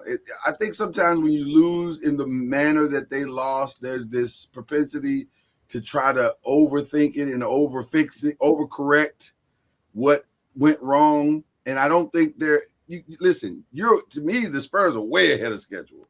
So because essentially in Wemby's second year, they've gotten to the finals, even though this is his third year, but this is really his second year. And they got to the finals and had a legitimate chance to win the thing. So everybody just settle down. Just go on vacation for a couple of days, breathe, have a Mai Tai or margarita, and come back, and then so the details, because we was talking about Al Horford earlier. I don't know if that was before the show. It may have been. I don't remember. But the details on that, he declined his player option, but he intends to sign a new 2-year, $14 million deal to stay with us. Oh, so he's staying. So he's definitely staying. Okay, well, that makes sense, I guess. I don't know. Yeah, it makes sense. They're in win now mode. So everything they're doing is to try to maximize the final Steph years, which they should do a documentary called The Final Steph Years. Yeah, then their remedy for everything is let's be the oldest team in the league. Do you think they will ever get rid of Draymond Green? It feels like they won't. Charlie. It's a great question. It feels like they won't. I think Steph's reaction to losing Clay has pretty much solidified Draymond's staying power in Golden State, because Steph was not happy that Clay left at all. And I think he wanted to ride that out till the wheels fell off. And they had fallen off. I think Steph wasn't aware that the wheels I still think off. Clay's going to end up in Golden State. He might, but I've also heard Miami is going to make a run at him. Yeah. So Is Klay Thompson the same? I know he's not the same. He's older, but he's not the same guy that was. He's that not was the same guy productive. that was in Dallas. He's still in Dallas. So Father Time is undefeated. And so can Klay Thompson catch and shoot coming off the bench and get you 15 points some nights? Yes, I'm sure he can. Can he be the two-way defender? No, I think those days are far gone. And so I don't know. I don't know if that's worth any of that, to be honest with you, Charlie. But Miami's got to fill a roster with $18 million. So it is very likely that Klay will be bought out of his Dallas money, and they'll do less than a mid-level exception for him and bring him on in or something. I don't know. Miami's got to get really creative, which Pat Riley is known for doing, but still, they're going to get really, really creative to fill out that roster. So yeah, what do you pay for a Klay Thompson these days? Probably the minimum, the league, the veteran minimum, or whatever it is. So I mean, he doesn't hurt your salary. He's not going to take you into the second April. Put it like that. No, not at all. Not at all. Yeah, not at all. So, but again, those are some interesting things that are going on. The media is trying to drive an Anthony Edwards narrative. I don't think it exists. And it certainly probably is not going to exist now that LaMelo Ball is going to be a Timberwolf. So hopefully that will die quickly. I wonder what that means for Ja, because there was rumored that Minnesota's going to go after Ja. I think Ja is going to be a domino piece.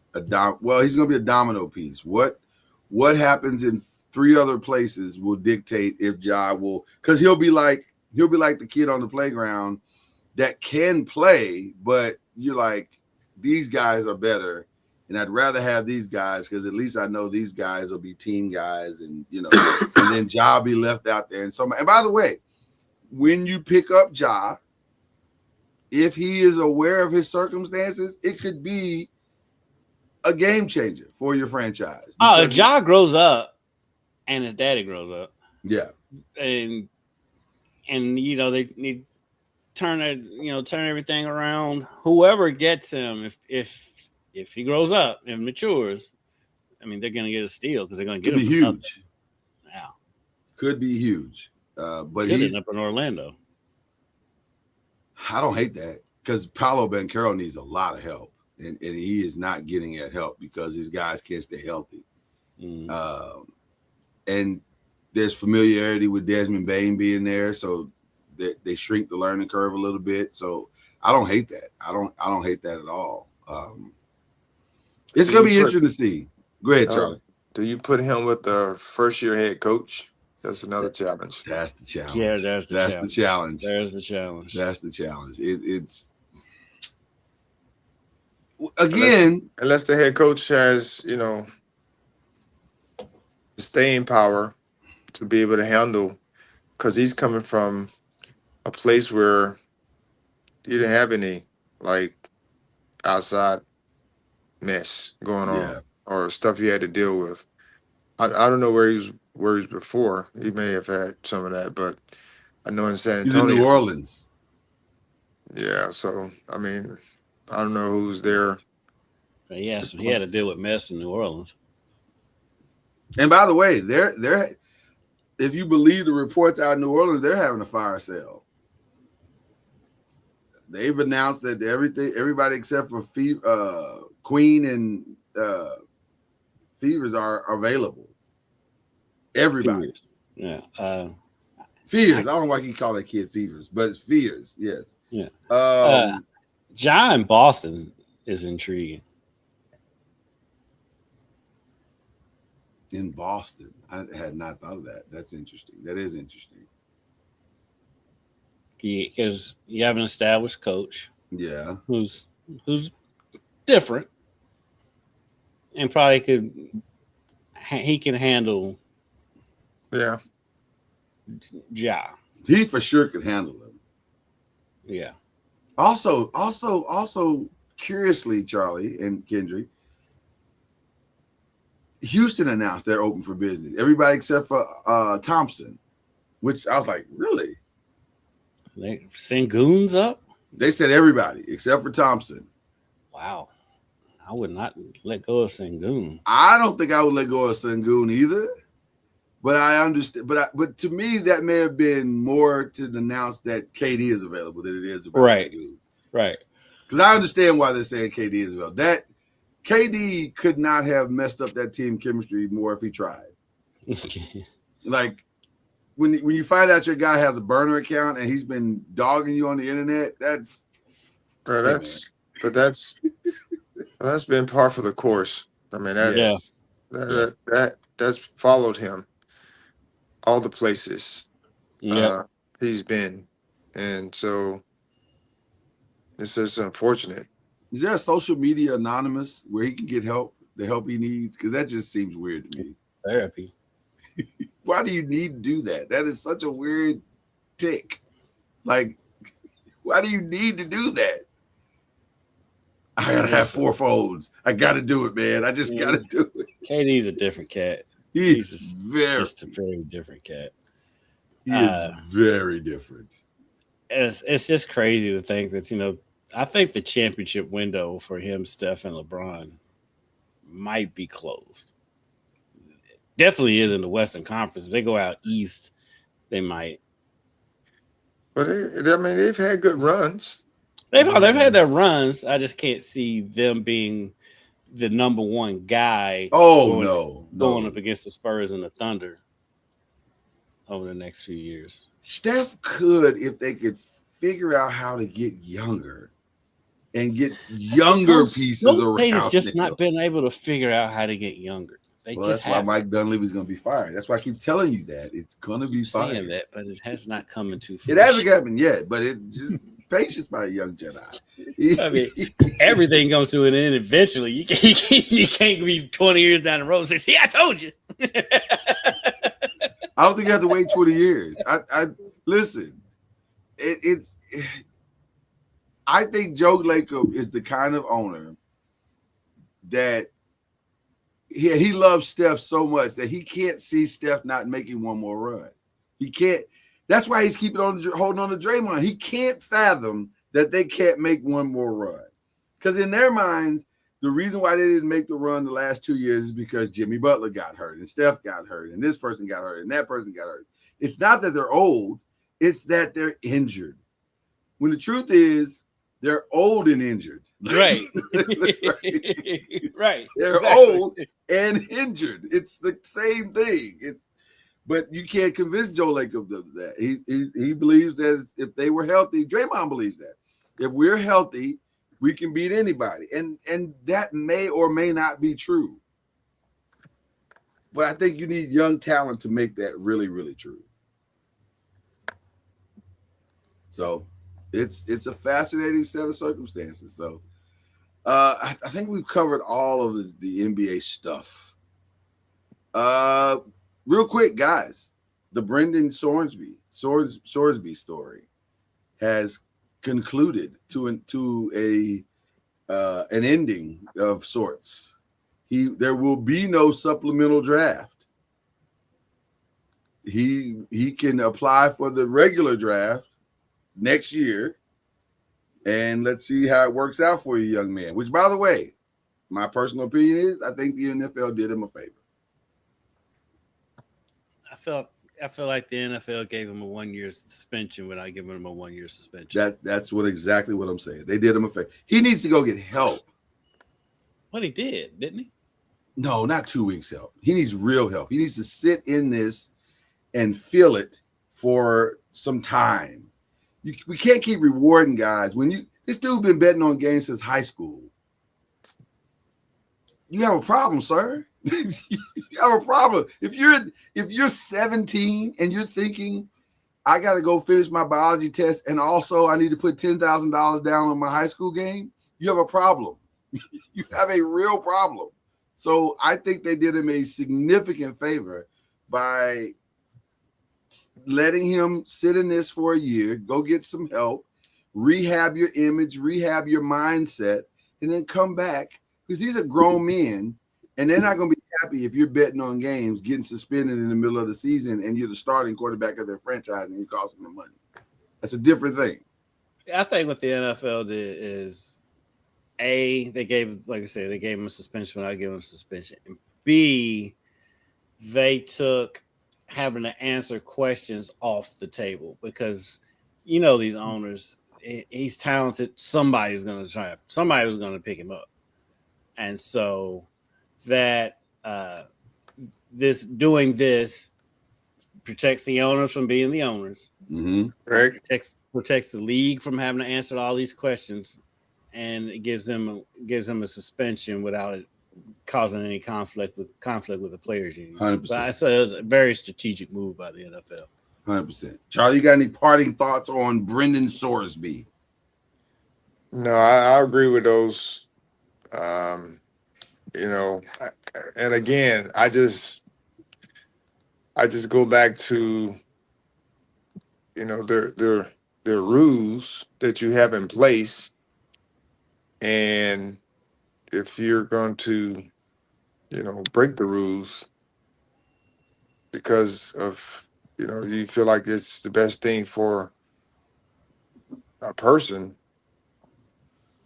I mean, it just opens Pandora's box for quite a few others. And so I think what the NFL did and the way they explained it, as far as, we're not going to just let you have an out of your mess that you created. Yeah. In one place, you run to build a new house when you trash the other house. Right. And so, we're not going to give you an out clause to be able to do that since you've exhausted. And I don't know if I told you guys, but I just thought it was going to be very tough on him to play this year, not from a physical standpoint, but just from a mental standpoint, mental grind, because every time he stepped onto that field, not outside of practice, and even,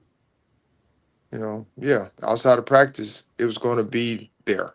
Yeah. Media was going to be talking about it. Mm-hmm. It probably won't be your media. It's going to be outside media that keeps Yeah, bringing it exactly. up. Exactly. And then you're going to have players and everyone's going to be talking about it. And so the mental grind of the season to me would have been his downfall, not the physical part. Because the physical part, you can get out there and do it and, what have you. But just the mental grind, I didn't see him being able to overcome, because he knows what he did was not the right thing. And plus, he would be given a mulligan, like more than a mulligan, a few mulligans. Yeah. Mm-hmm. If he was able to come back, and which the judge, and I fought the judge.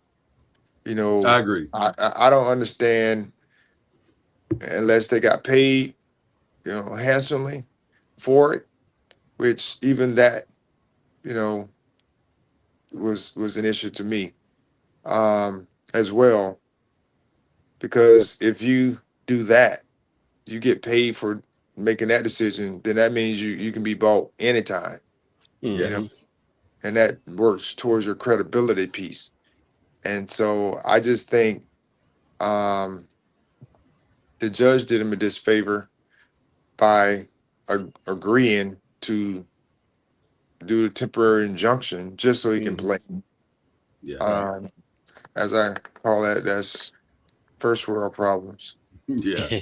Yeah. Yeah. Charlie, I know you got to jump off. We definitely appreciate you, as always, joining us on this journey that we call the mashup. But you have any parting thoughts before you walk out the door? Yes. We just saw where, one of my college colleagues, who, when we talk about integrity, and being bought, my man Dusty May. Yeah. I totally understand it from a financial standpoint. And Yeah. however, it was just a tough timing. And we've all made decisions that were very selfish, regardless of everything was good for you, but it might not have been good for the family or whomever it may be that had to just go along with it, in a sense, and work to make it out, make it work. And so I'm just dumbfounded that understand the 40 million was on the table, and it was an easy move to say yes because you're Right. going to the league and there are a lot of factors there. No But state man, income tax. yeah, I mean it was just tough timing. And now if if if you're dependent on him, you don't know if he can be bought. That's why I said the integrity piece with the judge. Money is on the table. You may skip somewhere else. Yeah. But I'm just glad that he didn't pull the Will Wade where he just left. Maybe he did. I don't know. Where he just left and then it's called back and said, "Hey, y'all, I'm gone. Mm-hmm. Right. Well, I see y'all later. I'm out." I don't know how Will Wade sleeps at night. That dude. And Probably on a pillow of money. That's just I mean, he's letting you know what his values are, and so. And LSU is too. Well, listen, when a person, the great Maya Angelou said, when a person shows you who they are, believe them. Believe it. Yeah. Believe it. LSU is. Oof. It's at all costs. At all costs. Yes, I mean, Integrity out the window. they jumped into bed with several devils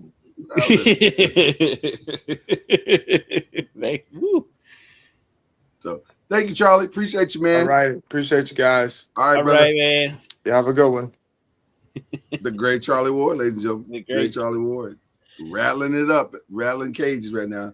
You know, the thing that when he was talking about Brendan Sorsby, the thing that there's an old quote that popped into my head about how the NFL, when you were talking as well, when how the NFL handled it. And I remember, I don't know if it was a TV or cartoon or something I was watching, but I remember the guy said in the cartoon, if I don't teach you nothing, if I don't teach you, you won't learn nothing. And I think that's what this was. We got to teach you because you won't learn. You're never going huh? Sound like something from the Boondocks. It may have come from the Boondocks, but it was, I remember that quote and I was like, wow, that's a great quote because that's what this felt like, what the NFL was doing. Like, you're never going to learn this if we don't do this. Mm-hmm. You're never going to learn this lesson. So we're going to help you out. Yeah. So that way you won't have any more problems about that. Yeah. Only other news that was of significance to me, not significant, it wasn't significant at all, but it was just funny. It was funny to hear Antonio Brown talking about that comparing him to Zay Flowers is insulting, and Zay Flowers is the reason why Lamar Jackson hasn't won a title. I was like, Antonio, I think somebody needs to come and get your phones. Like, I think you got to stop. That's been the case for years. if we could just get somebody over to his house. Stuff that's to that because that year then Zay Flowers fumbled on the goal line in the AFC Championship game. Yeah, but he's not the sole reason. No, he's not the sole reason. Right, as Antonio's trying to say. Now, if you want to talk about reasoning and things that are ridiculous, let's talk about the fact that NFL players can't stay out of trouble in the offseason. What is that about? Why can't they just train and go on vacations and do nothing else? Like, why does it have to be? Why that's the thing is that they just got through with mandatory workouts. Terry and Arnold allegedly is the mastermind behind the kidnapping. He's the mastermind behind it, fam. You know what else you could do in the offseason besides kidnapping? Like, you can mastermind getting in your playbook. Yeah, or go to Planet Fitness or take up crocheting. Like, do something productive with your time. Like, kidnapping seems like the opposite of what you should be doing in the offseason. It feels like there's several stops in between doing nothing and kidnapping. And feels like there's many options that you can pursue. Besides kidnapping. Besides, you know what? Also, if I could just offer this suggestion to him. I don't know Terry and Arnold like that, but if this can find him, if someone can send this to him, put the weed down. Because weed-induced ideas never lead to good consequences. This feels like a weed dog. You know what we should do? Oh my God, you know what would be lit? We should go kidnap somebody. But usually the weed, you might think something crazy like that, but you don't get up and do it. You don't usually follow through. Normally you don't follow through. It's just an idea that's floated in a room of people who are also high, and we all think it's funny. Right. We don't think it's palatable. You're not motivated to do it. So the fact that you're motivated to do it says a lot about what you're doing with your off-season time. So I would say, don't do that. Do something else. All right, so that's all the back stuff we got. I got to get into this. What are we watching? Because I got something to share with you. I am a girl dad. You know this. Yes. You've known this about me our entire brother. When you open with this means you're going to tell me you watching some nonsense. I am. In matter of fact, I'm such nonsense. I'm gonna take my glasses off and prepare myself for this. What I'm about to say. I love a good social experiment as much as the next guy. I enjoy I'm not a huge reality TV guy, but every now and then a Love is Blind or something like that will come up and you go, wow, that's an interesting experiment to see how things work and dynamics or whatever. My daughter and also one of my business partners said, hey, we're thinking about doing some reality stuff, I want you to just take a look at Love Island and tell me what you think. Here's what I think. Ew.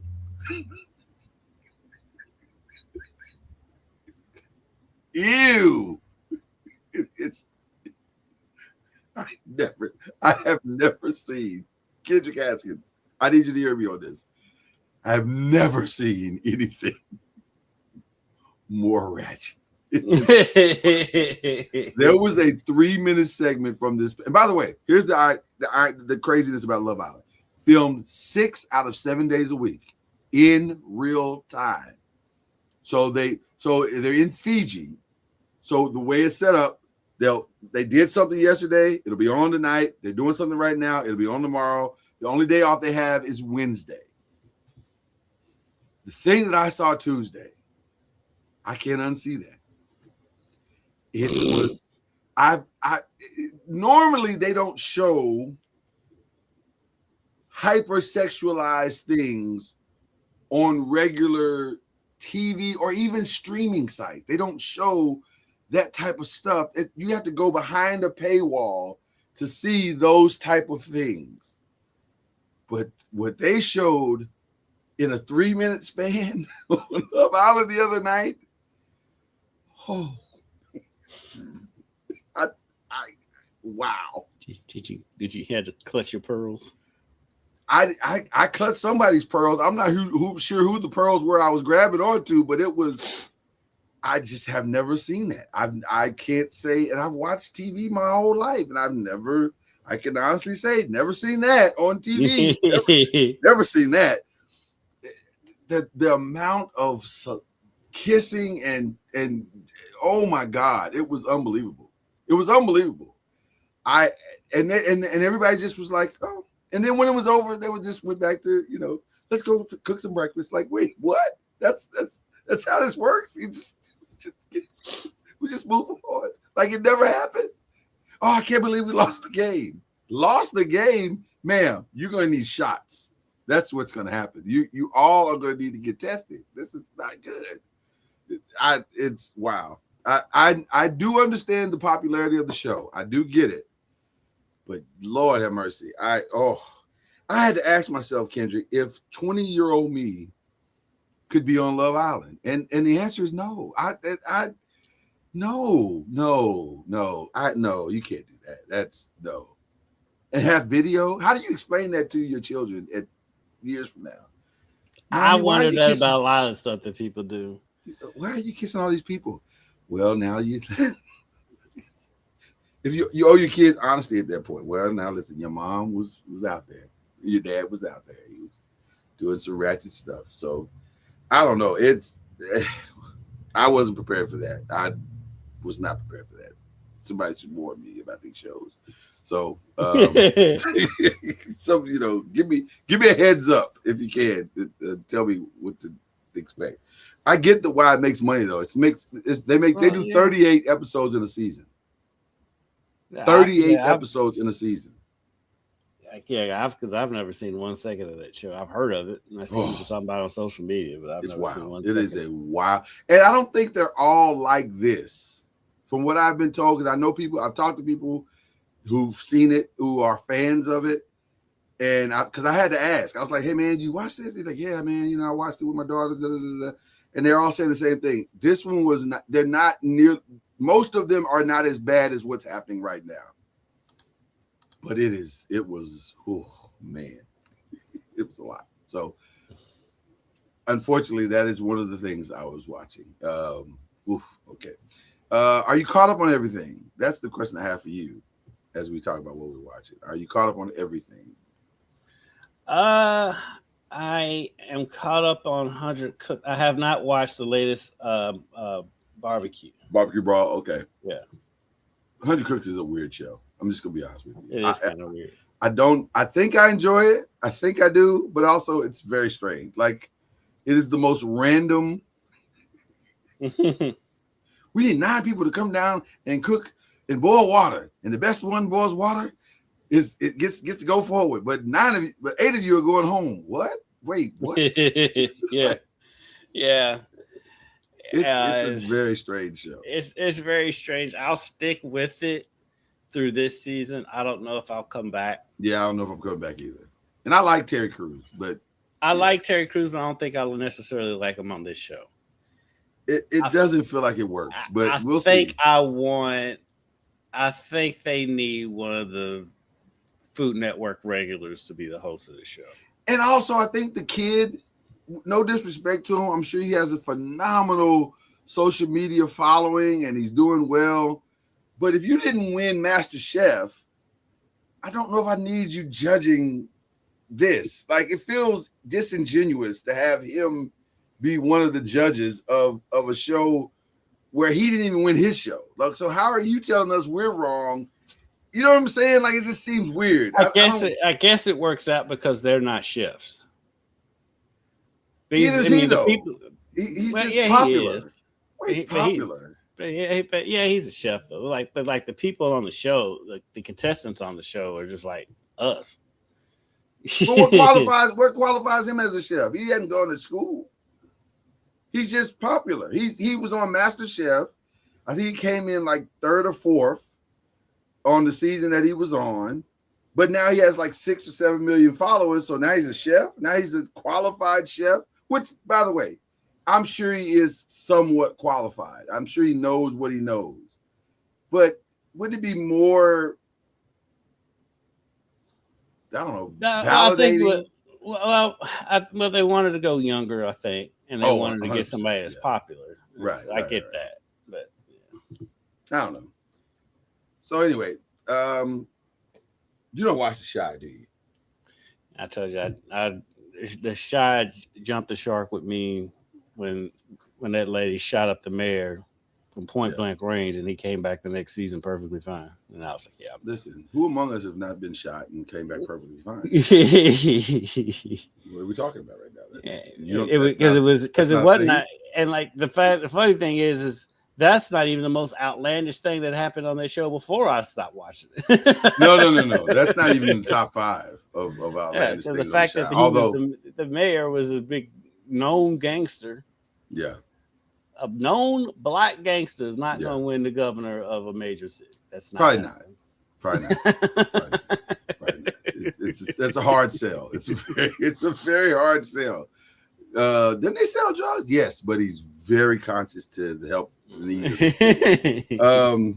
So yeah, he knows how to make deals. So they had a big moment this past weekend, a huge moment that's actually last week, and a very pivotal character is gone. And so it'll be interesting to see how they're ending the season. But they have to start wrapping up the season. This is the series finale. So we got to start wrapping up things. Well, because now the show's been on so long, even the kids that were little kids on the show when it first started are grown adults. Listen, shout out to them. They got 8 seasons. 8 seasons is a flex. That's speaking of 8 seasons, All American is coming back for their final that show's season. Still on. It's still on. They're on their 8th season. They're about to start in July with their 8th. He should be in the league by now. Oh no, he's already won a title. He went to the league, played for New York, ironically, won a title his rookie season. He's MVP. Yeah, now he's about to have a baby. Like that show has come full circle. So didn't they have a spinoff at one point of that show? They did. All American, Homecoming. Yes. And that went 3 seasons. That's how long All American's been on. They've had another show be on, and that show's gone off the air. And they're still shout out to where do these shows air? Because All American is so old. It used to come on UPN or the CW one. It's still on the CW. It's still on the CW. Okay.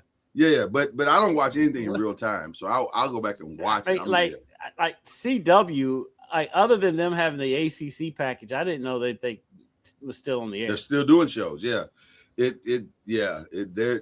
still holding on. But this is it though. This is the last hurrah, and they've actually gotten rid of all of their big shows. Like this is the end of their big shows. I think there maybe be 1 or 2, but All American was holding them down for a minute because you remember they got popular in the pandemic. Yeah. So yeah, but they're wrapping it up. So they're and then Raising Canaan is wrapping it up. They had a big shift around as well this past week. It was a big week for massive changing shows. I don't know why everybody went through I don't know how you have time to watch all these shows. because I work late at night. You know that. I work late at night sometimes. So I you're just have it working. on in the background. Yeah. That's what I think. It's like you're working though. Yeah, but I've mastered the art of hearing the noise and looking up and seeing it. But yeah, now during the day I don't have time for any of that. But I'll have it on in the background or whatever, and it works. It works for me. So, but yes, I think I'm caught up on everything at this point.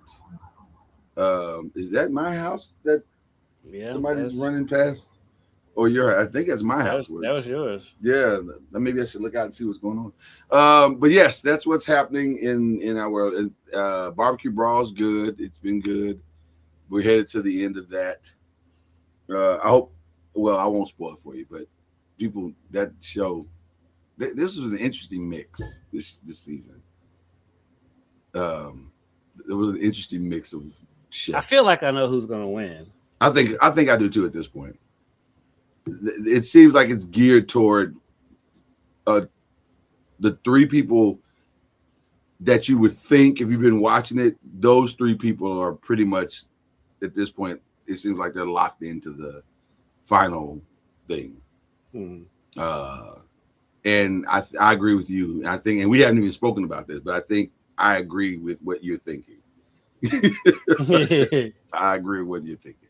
So it will be interesting to see how this ends. But yes, that's it. So we're going to be gone for a little while because, quite honestly, in July, there ain't a lot to talk about. Well, and it's too early to start doing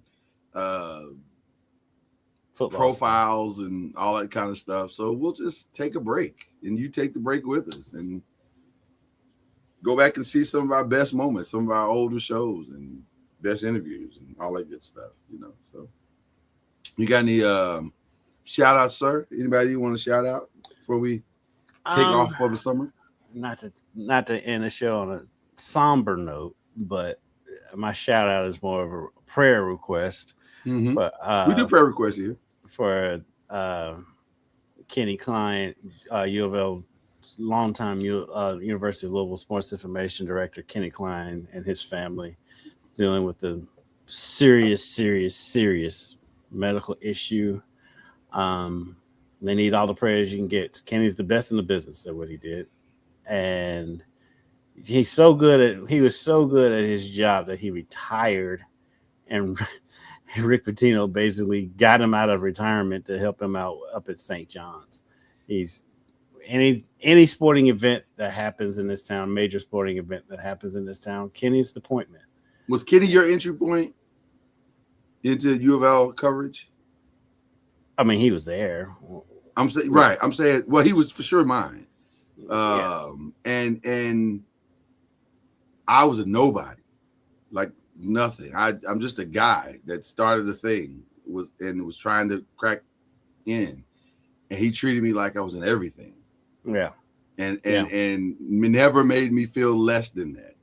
No. And welcomed me with open arms and would remember me and bring me to his office and we'd talk. And I will forever be a Kenny Klein guy. He is. I love him. I'm appreciative of him. I don't like to think about what's happening now, and I think I share that with 95% of Louisville sports media, maybe 100% of Louisville sports media. It is, not to get into it here, but I think that is a well-timed prayers up for Kenny Klein. I saw Pat Forty even talking about it. Kenny Klein is in our minds, and maybe in a lot of people that truly know, he's a legend. He is a true. We use that very flippantly sometimes, like, oh, this guy's a legend. No, Kenny Klein is a legend. The reputation that Louisville has had and currently has is because of Kenny Klein and his excellence at his job. Yeah. So and for people who don't realize it, a lot of you have seen Kenny Klein and don't know it because Kenny Klein runs the digital statistics for the Final Four. So you see Kenny Klein courtside at the Final Four just about every year. You may not know who he was, but you've seen him. Kenny Klein is the definition of the wind beneath the wings. He's all. If you saw something doing something great, or if you saw something magnificently happening, one of the biggest reasons why it was happening is because what Kenny Klein did behind the scenes. That's why it was happening. That's why it looked so good. That's why it came out so great. That's why it was so well coordinated. Is because of Kenny Klein. He's just an absolute legend, and we are definitely sending our prayers up for Kenny Klein. And actually, I think that's my shout out and my way to end the show. I'm comfortable ending the show on that because we really, really want Kenny Klein to get better and recover. So with that being said, we will see you sometime in August. Yes. I don't know when, but we'll come back and we'll do a thing and we'll come back bigger and better than ever. So that is the great Kendrick Haskins. You saw Charlie Ward. He was here. That happened. And then I'm here just doing a thing. And we'll be back. And when we come back, like we always do, we'll cue the whistle. But I don't know if we'll cue it now because I don't know where the whistle is. Where is the whistle? That did not work. Okay, there it is. There's the whistle. How did the whistle get lost like that? It's crazy. But we found it. Got to leave on the whistle.